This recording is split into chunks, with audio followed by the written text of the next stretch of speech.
हरे कृष्णा। जगत गुरु श्रील प्रभुपाद महाराज की जय।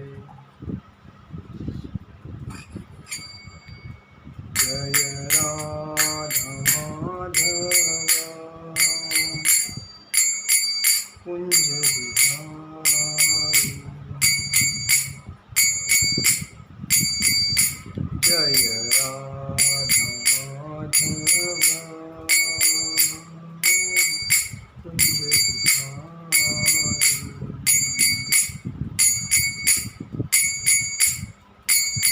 गोपीजना वल्लभा गिरिवरधारी।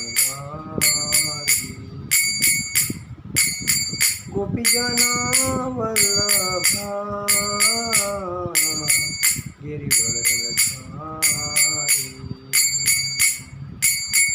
यशोदानंदन व्रज जनरंजन। यशोदानंदन व्रज जनरंजन। यमुना तीरावनचारि। यमुना तीरावनचारि। जय राधा माधव कुंज बिहारी।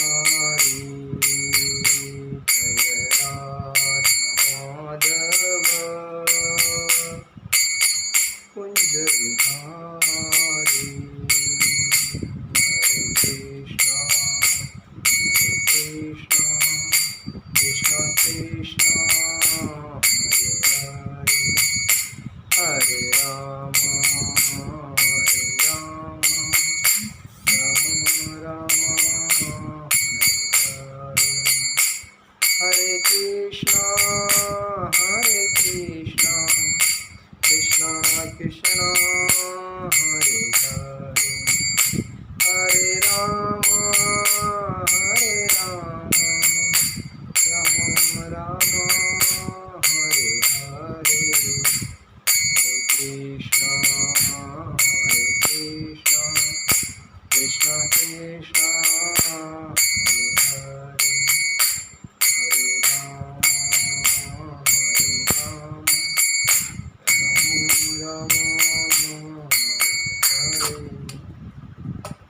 जय ओम विष्णुपाद परमहंस परिव्राजकाचार्य अष्टोत्तर शत श्री श्रीमद भक्ति वेदांत स्वामी शील प्रभुपाद महाराज की जय। जय ओम विष्णुपाद परमहंस परिव्राजकाचार्य अष्टोत्तर शत श्री श्रीमद भक्ति सिद्धांत सरस्वती ठाकुर शील प्रभुपाद महाराज की जय। अनंत कोटि वैष्णव वृंद की जय। नामाचार्य श्रील हरिदास ठाकुर की जय। प्रेम से कहो श्री कृष्ण चैतन्य प्रभु नित्यानंद श्री अद्वैत गदाधर श्रीवासादि गौर भक्त वृंद की जय। श्री श्री राधा कृष्ण गोपीनाथ श्याम कुंड राधा कुंड गिरि गोवर्धन की जय। वृंदावन धाम की जय। अयोध्या धाम की जय। नवदीप धाम की जय। तुलसी देवी की जय। गंगा देवी की गंगा माता की जय। भक्ति देवी की जय।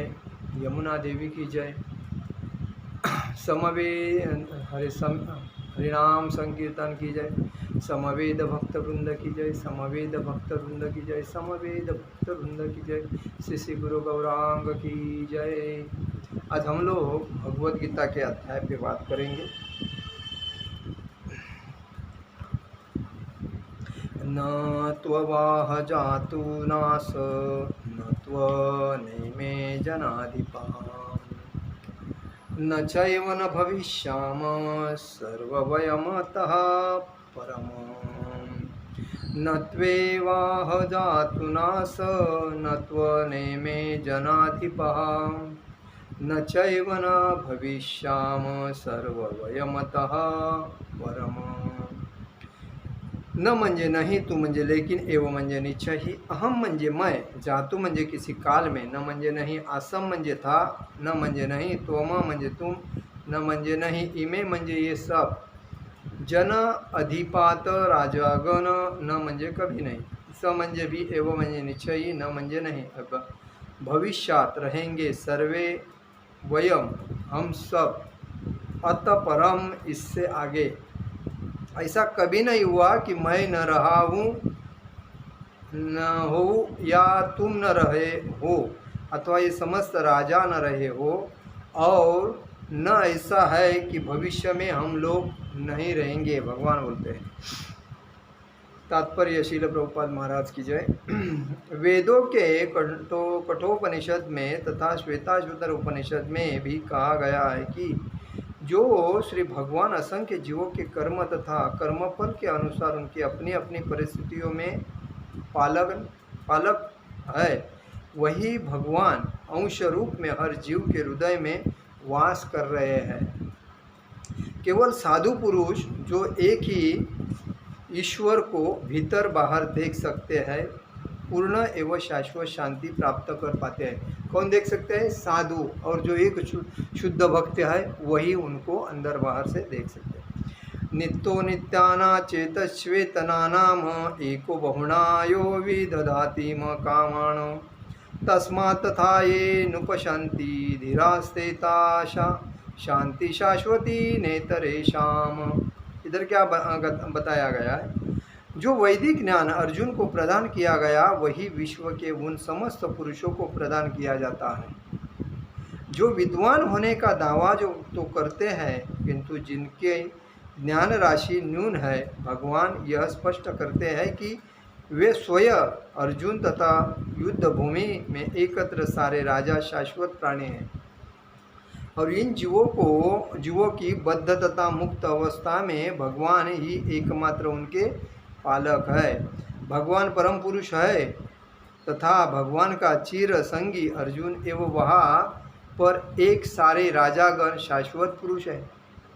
ऐसा नहीं है कि ये भूतकाल में प्रामाणिक के रूप में अलग अलग उपस्थित नहीं थे और ऐसा भी नहीं है कि ये शाश्वत पुरुष बने नहीं रहेंगे।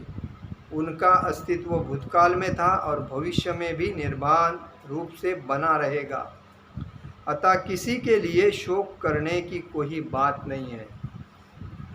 यह मायावादी सिद्धांत के मुक्ति के बाद आत्मा माया के आवरण से पृथक होकर निराकार ब्रह्म में लीन हो जाएगा और अपना अस्तित्व खो देगा।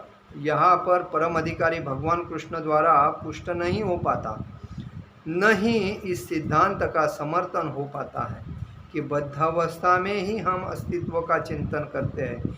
यहाँ पर कृष्ण स्पष्टता कहते हैं कि भगवान तथा अन्यों का अस्तित्व भविष्य में ही अक्षुण्ण रहेगा, जिसकी पुष्टि उपनिषदों में द्वारा होती है। कृष्ण का यह कथन प्रामाणिक है क्योंकि कृष्ण मायावश्य नहीं है।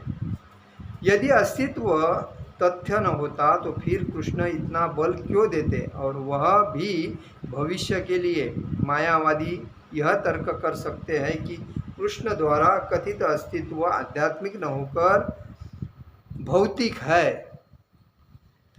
यदि हम इस तर्क को कि अस्तित्व भौतिक होता है स्वीकार कर भी ले तो फिर कोई कृष्ण के अस्तित्व को किस प्रकार पहचानेगा? कृष्ण भूतकाल में भी अपने अस्तित्व की पुष्टि करते हैं और भविष्य में भी अपने अस्तित्व की पुष्टि करते हैं। उन्होंने अपने अस्तित्व की पुष्टि कई प्रकार से की है और निराकार ब्रह्म उनके अधीन घोषित किया जा चुका है। कृष्ण सदा सर्वदा अपना अस्तित्व बनाए रहे हैं। यदि उन्हें सामान्य चेतना वाले सामान्य व्यक्ति के रूप में माना जाता है तो प्रामाणिक शास्त्र के रूप में उनकी भगवद गीता की कोई महानता नहीं होगी। एक सामान्य व्यक्ति मनुष्य के 4 अवगुणों के कारण श्रवण करने योग्य शिक्षा देने में असमर्थ रहता है। मायावादियों का तर्क है कि इस श्लोक में वर्णित द्वैत लौकिक है और शरीर के लिए प्रयुक्त हुआ है, किंतु इसके पहले वाले श्लोक में ऐसी देहात्म बुद्धि की निंदा की गई है। एक बार जीवों की देहात्म बुद्धि की निंदा करने के बाद यह कैसे संभव है कि कृष्ण पुनः शरीर पर उसी वक्तव्य को दोहराते हैं? अतः यह अस्तित्व आध्यात्मिक आधार पर स्थापित है और इसकी पुष्टि रामानुजाचार्य तथा अन्य आचार्यों ने भी की है। गीता में कई स्थलों पर इसका उल्लेख है कि यह आध्यात्मिक अस्तित्व केवल भगवत भक्तों द्वारा नहीं है। जो लोग भगवान कृष्ण का विरोध करते हैं उनकी इस महान साहित्य तक पहुँच नहीं हो पाती। अभक्तों द्वारा गीता के उपदेशों को समझने का प्रयास मधुमक्खी द्वारा मधुपात्र चाटने से सदृश है। पात्र को खोले बिना मधु को नहीं चखा जा सकता। इसी प्रकार भगवत गीता के रहस्यवाद को केवल भक्त ही समझ सकते हैं, अन्य कोई नहीं। जैसा कि इसके 4th अध्याय में कहा गया है कि न ही गीता का स्पर्श ऐसे लोग कर पाते हैं जो भगवान के अस्तित्व का ही विरोध करते हैं। अतः मायावादियों द्वारा गीता की व्याख्या मानो समग्र सत्य का सरासर भ्रामक निरूपण है। भगवान चैतन्य ने मायावादियों द्वारा की गई गीता की व्याख्याओं को पढ़ने का निषेध किया है और चेतावनी दी है कि जो कोई ऐसे मायावादी दर्शन को ग्रहण करता है वह गीता के वास्तविक रहस्य को समझ पाने में असमर्थ रहता है। यदि अस्तित्व का अभिप्राय अनुभवग्रस्त गम्य ब्रह्मांड से है तो भगवान द्वारा उपदेश देने की कोई आवश्यकता नहीं रहती। आत्मा तथा परमात्मा का द्वैत शाश्वत तथ्य है और इसकी पुष्टि वेदों द्वारा होती है, जैसा कि ऊपर कहा जा चुका है। ओम अज्ञानतिमिरान्धस्य ज्ञानाञ्जनशलाकया चक्षुरुन्मीलितेन तस्मै श्रीगुरुवे नमः। श्रीचैतन्य मनोभीष्टं स्थापित येन भूतले स्वयं रूप कदामहं ददाति स्वपदान्तिकं। वन्देह श्रीगुरुवैष्णवांच सागरजात सहगण रघुनाथान्वी सावधूत परिजन सहित कृष्ण चैतन्य देव श्री राधा कृष्ण पादान सहगण ललिता विशाखान्वितांच। हे कृष्ण करुणा सिंधु दीनबंधु जगतपते गोपेश गोपिका कांत राधा कांत नमोस्तुते। तप्त कांचन गौरांगी राधे वृंदावनेश्वरी विश्वभानुसुते देवी प्रणमामि हरिप्रिये। वाञ्छाकल्पतरुभ्यश्च कृपा सिन्धुवे भवद्पतितानां पावनेभ्यो वैष्णवेभ्यो नमो नमः। अनंत कोटि वैष्णव वृंद की जय। गुरुवे गौरचंद्राय राधिकाय पराधिये कृष्णाय कृष्ण भक्ताय तदभक्ताय नमो नमः। श्री गौरनेताय श्री कृष्ण बलराम श्री ललिता विशाखा राधा श्याम सुंदर श्री जगन्नाथ जी सुभद्र बलदेव जी भगवान की जय। ओम नमो भगवते वासुदेवाय। ओम नमो भगवते वासुदेवाय। ओम नमो भगवते वासुदेवाय।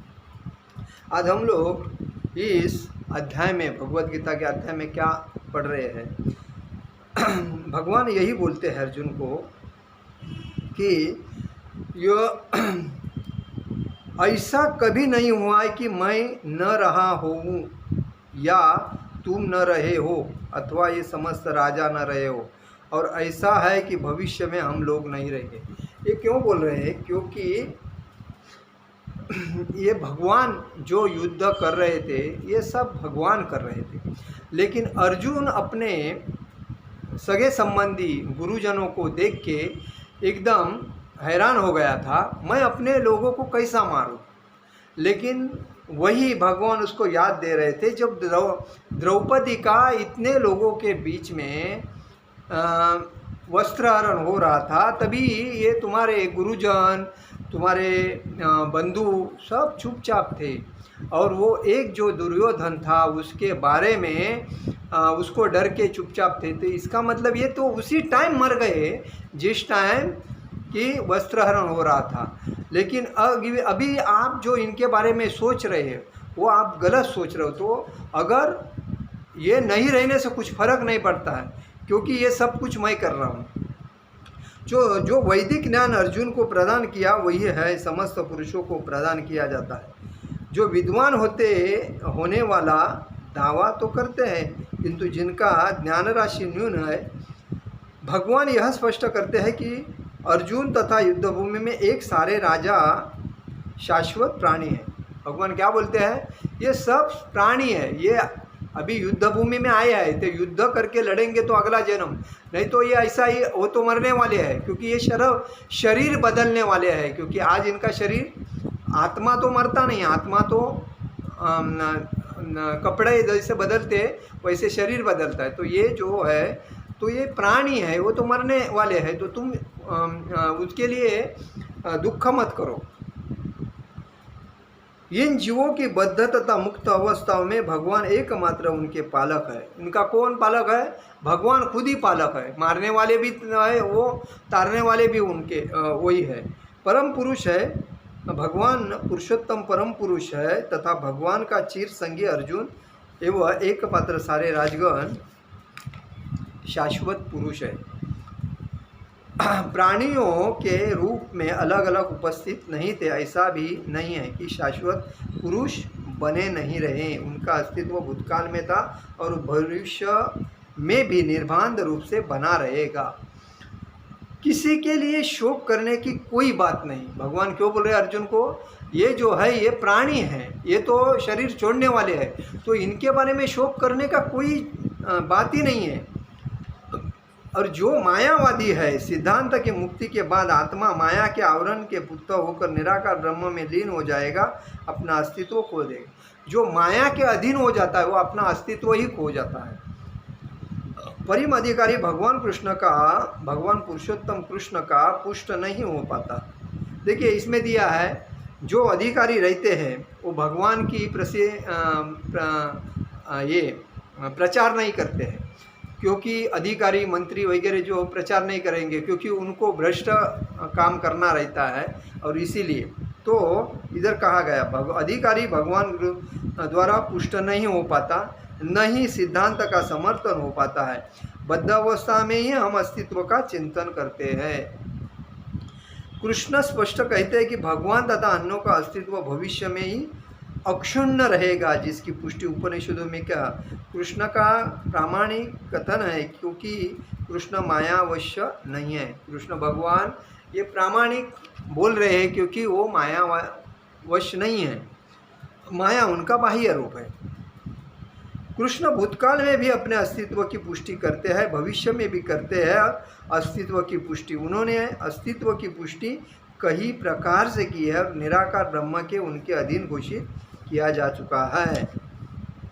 सामान्य व्यक्ति के रूप में माना जाता है कि प्रामाणिक शास्त्र के रूप में उनकी भगवत गीता की कोई महानता नहीं। देखिए आजकल के भगवत गीता एक अपने संविधान से भी श्रेष्ठ ग्रंथ है, लेकिन ये जो अज्ञानी अधिकारी लोग हैं, जो राजकारण जो करते हैं अज्ञानी लोग, और अपने अधिकारी बनते हैं, मंत्री बनते हैं, तो इनको भगवत गीता के बारे में कुछ मालूम ही नहीं, कभी उन्होंने हाथ में लिया ही नहीं भगवत गीता। तो वो भगवान कृष्ण को क्या जानेंगे। वो तो बोलेंगे वो मायावादी है, वो लीला करते हैं, ऐसा बोल के उनको बदनाम करते हैं। लेकिन यही महामूर्ख लोग अगर कोई भगवत गीता लेंगे, भागवतम पढ़ेंगे, तो उनको भगवत कृष्ण के, भगवान पुरुषोत्तम कृष्ण के बारे में पूर्ण जानकारी होगी। आज मुझे बताओ, जो भी आदमी भगवान कृष्ण के बारे में ऐसा बोलता है कि वो मतलब लीला करते थे इनके साथ, गोपियों के साथ, तो गोपियों के साथ चीर हरण करते थे, कपड़ा चुराते थे, ये जो बोलते हैं। लेकिन इन्होंने कभी ऐसा सोचा है कि जिस भगवान कृष्ण ने गोवर्धन पर्वत ये उंगली में, करंगड़ी में 7 दिन 7 रात्र उठा के रखा था, तो इसके बारे में किसी को मालूम है नहीं। क्योंकि क्या होता है कि जो भक्ति करता है उसको भक्ति का नॉलेज होता है, और जो अभक्त रहता है वो मांस मच्छी मटन खाता है, उसको भक्ति का नॉलेज कैसा रहेगा। वो तो अपने तल्लीम में रहेगा, क्योंकि उसको भगवत गीता के बारे में कुछ भी जानकारी नहीं है, ना कृष्ण के बारे में ना जानकारी है। वो भगवान कृष्ण को, भगवान राम को, भगवान विष्णु को, ये सब ऐसा ही समझेंगे कि ये भगवान नहीं है। और ये भगवान किसको मानेंगे, जिससे अपना फायदा होता है। और माँ बाप ने उनको बताया ये जो मूर्ति है ना, ये भगवान है, अपना कुल देवता है, उसको मानते रहना है, उसको हर साल में मुर्गा देना, बकरा देना, ये काम करना, ये तुम्हारा सब कुछ है, इससे आगे कुछ। वही मेंटेलिटी में चलते हैं, क्योंकि ये अज्ञान है। जब उनके देखो पीढ़ी जात भक्ति कैसे आती है, जब परदादा होते हैं, उसके बाद दादा होते हैं, उसके बाद दादा होते हैं, उसके बाद दादा होते हैं, उसके बाद पिताजी होते हैं, उसके बाद पिताजी होते हैं, पिताजी के बच्चे होते हैं, बच्चे के बाद पोते होते हैं। तो ये जो पीढ़ी जात जो होती है, वो पीढ़ी जात होने के वजह से उसको ज्ञान होता है कि हमारे दादा ने ऐसा किया था। अभी देखा जाएगा तो भगवान श्री कृष्ण से लेकर अभी तक गौड़ीय वैष्णव परंपरा में शील प्रभुपाद भक्ति वेदांत स्वामी शिल प्रभुपाद 32वें ये परंपरागत आए हैं। मतलब इसके पहले 31 लोग परंपरा में थे भगवान श्री कृष्ण से लेके। तो कहने का मतलब ये जो परंपरा है हम पूरी जान गए। लेकिन आज किसी आदमी को अगर हम बोलेंगे कि तुम्हारे दादा का नाम क्या है, परदादा का नाम क्या है, उसके दादा का नाम क्या है, उसके दादा का नाम क्या है, अगर ऐसा करते करते जाएंगे ना तो हम बराबर भगवान श्री कृष्ण के जो थे उनके पुत्र थे उनके बेसिस पे जाएंगे। तो इसका मतलब क्या है कि हम उस, लेकिन लोगों ने क्या किया है कि अपना एक पेट पालने के लिए जो काम करने का मतलब कर्म करने का कर्म किया है, जो अपने पेट पालने के लिए किसी को भी भगवान ने जो पेट दिया पालने के लिए कुछ कर्म करना पड़ता है। कोई जॉब करता है, कोई बिजनेस करता है, तो कर्म करने के वजह से कोई मेस्त्री हो गया, कोई कारपेंटर हो गया, कोई कलाकार हो गया, कोई संगीतकार हो गया, कोई कांच वाला हो गया, ऐसे ऐसे कोई ऐसा मतलब समुंदर के बाजू में रहने वाला तो मछली मारने वाला हो गया, कोई जो पेड़ काटता था उसको लकड़ी काटने वाला बोल, ऐसा मतलब अलग अलग नाम देके गणपति जो जिसको बनाता था उसको गणपति बनाने वाला बोलते। ऐसे मतलब उसके कर्म के वजह से उनको नाम पड़ी। जो टेलरिंग का काम करता है वो टेलर हो गए। तो ऐसे कर्म के नाम करने के वजह से उनको मालूम नहीं कि हमारा पिताजी कौन, पिताजी का पिताजी पिता ये जो है वो जो परंपरा है अगर अपने को मालूम होती तो हम आज ये भगवद गीता के बारे में हम अज्ञानी नहीं रहते। और अज्ञानी लोग ही भगवद गीता को नाम रखते हैं, और जो ज्ञानी लोग हैं वो भगवान श्री कृष्ण के जो भक्त हैं वही ज्ञानी हैं और वही भक्ति का प्रचार करते हैं। और बाकी किसी की भी भक्ति करके कुछ फायदा नहीं है, खाली भगवान श्री कृष्ण की भक्ति करने से आदमी को भगवत धाम प्राप्त होगा। भगवान क्या बोलते हैं, सब धर्म को त्याग करके अगर तुम फक्त मुझे फक्त मेरी सेवा करोगे तो ही तुमको मैं प्रसन्न होऊंगा। अन्य मेरी सेवा करोगे और देवता की सेवा करोगे और किसी के सेवा करोगे वो मुझे प्रसन्न नहीं है। फक्त मेरा भक्त हो तभी मैं तुम्हारी रक्षा पूर्ण करूंगा, तुम्हारे पाप माफ करूंगा, सब कुछ मैं तुम्हें मतलब संभालूंगा, ये भगवान कहते हैं। लेकिन लोगों को ऐसा नहीं है, लोगों को ज्ञान ही नहीं है। लोग एक्चुअली क्या है अपना टाइम वेस्टेज मोबाइल में करेंगे, टीवी के सामने करेंगे, फालतू लोगों की बातों में करेंगे, लेकिन ये नहीं सोचेंगे आज मेरी छुट्टी है या कल मेरी छुट्टी है तो मैं कल जाके टेम्पल में जाऊंगा, राधा कृष्ण का मंदिर में, और थोड़ा चैंटिंग करूंगा, उधर भक्ति के माहौल में इन्वॉल्व होके थोड़ा आनंद लूँगा। उधर का जो संकीर्तन किया जाता है, हरे कृष्ण कृष्ण कृष्ण हरे हरे, हरे राम राम राम हरे, उसमें मैं शामिल होऊंगा और उसके बाद मैं भी मंत्र बोलता रहूँगा। और ऐसा नहीं सोचता है तो किधर सिनेमा देखने को जाएगा, किधर गार्डन में घूमने को जाएगा, किधर बच्चों को कुछ गेम खेलने को देगा, फालतू। मतलब अपना ये जो टाइम है इस टाइम का कैसा वैल्यू करना चाहिए वो लोगों को समझता नहीं और लोग उसका वेस्टेज दुरुपयोग करते। तो इसके लिए कहा गया है कि भगवद गीता के रहस्यवाद को केवल भक्त ही समझ सकता है, अन्य कोई नहीं समझ सकता, ये कहा गया है। क्योंकि भगवान के भक्त जो जिन्होंने संन्यास लिया है, जो दीक्षा लिए है, जो भक्त बने हैं और जो भक्ति करते हैं, जो दीक्षा लेने वाले हैं, जिनको ज्ञान थोड़ा हुआ, किसी ने बुलाया, अरे आ जाओ भाई, आप जिस जन्म में है मनुष्य जन्म में ही भक्ति कर सकते हो, अन्य किसी जीवन में नहीं, बाकी सब व्यर्थ है, 84 लक्ष्य योनि में घूमना है। तो अगर वो जिसने सुना है वो भक्ति कर सकता है, अगर जो नहीं मानव होके अगर नहीं सुनता है उसके जैसा मूर्ख कौन है। तो यही बताया है। तो भक्त ही भगवान की भक्ति को समझ सकता है। जैसा कि 4th अध्याय में कहा गया है, गीता का स्पर्श ऐसे लोग कर पाते हैं जो भगवान के अस्तित्व का विरोध ही करते हैं। न ही गीता का स्पर्श, मतलब जो गीता का स्पर्श नहीं करते, कौन, जो भगवान के अस्तित्व को विरोध करते वो नहीं करते गीता को स्पर्श।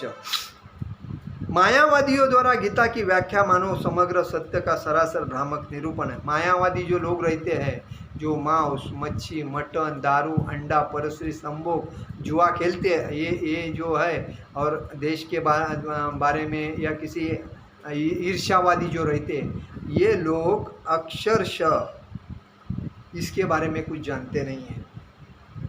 भगवान चैतन्य महाप्रभु ने कहा था कि मायावादियों द्वारा की गई गीता की व्याख्याओं को पढ़ने का निषेध किया जाए। जो मायावादी जो है रहते हैं ना, उनके बारे में वो अगर गीता के बारे में अगर बोलते भी है, जो ये भोंदू बाबा जो बनते होते हैं, वो मायावादी होते हैं। वो धर्म का प्रचार करने के नाम पे बिजनेस करते हैं, और वैसे बिजनेस करने से ऐसे लोगों का कभी भी गीता का ज्ञान सुनो मत, ऐसा भगवान चैतन्य महाप्रभु बोले थे। वह गीता के वास्तविक रहस्य को समझ पाने में असमर्थ है, क्योंकि वो गीता क्या है वो नहीं समझते हैं, इसीलिए अज्ञानी होते हैं, उनसे सुनो मत। यदि अस्तित्व का अभिप्राय अनुभव ग्राम्य ब्रह्मांड से है तो भगवान द्वारा उपदेश देने का कोई आवश्यकता नहीं था। अगर ब्रह्मांड से गीता बनी होती तो उसका भगवान श्री कृष्ण को ध्यान देने की जरूरत नहीं थी। लेकिन ये गीता किसने कही है? भगवान श्री कृष्ण ने अपने खास एक सखा, एक भक्त, एक मित्र, उसको अपनी गीता कही है। क्यों? जो भगवान इस सृष्टि को चला रहे हैं, और उस चलाने के बाद तुमको कैसा चलना है इस मानव जन्म में, इस संसार में, उसका ज्ञान दिया है उन्होंने। इसीलिए भगवान ने जो कही है वो ही गीता है, ब्रह्मांड से नहीं है। एक भगवान द्वारा उपदेश देने का कोई आवश्यकता नहीं थी। आत्मा तथा परमात्मा का द्वैत शाश्वत तथ्य है कि इसकी पुष्टि वेदों द्वारा होती है। ये भगवान, वेदों का मुख्य कौन है? सब कुछ भगवान। और इसीलिए हमें यही समझना चाहिए कि हफ्ते में एक संडे आता है, उस संडे में बच्चों को, अपने परिवार को लेके भगवान के मंदिर में जाके उधर का जो प्रसाद रहता है, भगवान को भोग दिया हुआ, वो प्रसाद ग्रहण करना है। भले उसको खरीद के लेवे या फ्री में मिले, वो हफ्ते में एक बार अगर खाने से अपने अंदर का जो आत्मा है, भगवान का जो अंश है हमारे, तो वो शुद्ध होने में कामयाब होता है। और उसके बाद हम लोग भक्ति में प्रगति करते हैं। बाद में आहिस्ता आहिस्ता भक्तों की संगति होके, भक्तों के संगति में हम ये भगवद गीता, भागवतम पढ़ते हैं, और बाद में अपने में भी भक्ति का असर आ जाता है। इसीलिए भक्ति सर्वश्रेष्ठ है, और भक्ति करना अपना फर्ज है। हमारा कर्तव्य है कि आप लोग भगवान के मंदिर में जाके अपने खुद को जीवन का सार्थक करो। आज का मेरा प्रवचन यही समाप्त करता हूँ। हरे कृष्ण कृष्ण कृष्ण हरे हरे, हरे राम राम राम हरे हरे। जगत गुरु श्रील प्रभुपाद महाराज की जय। परम पूज्य लोकनाथ स्वामी महाराज की जय। निताई गौर प्रेमानंदे। हरि हरि बोल।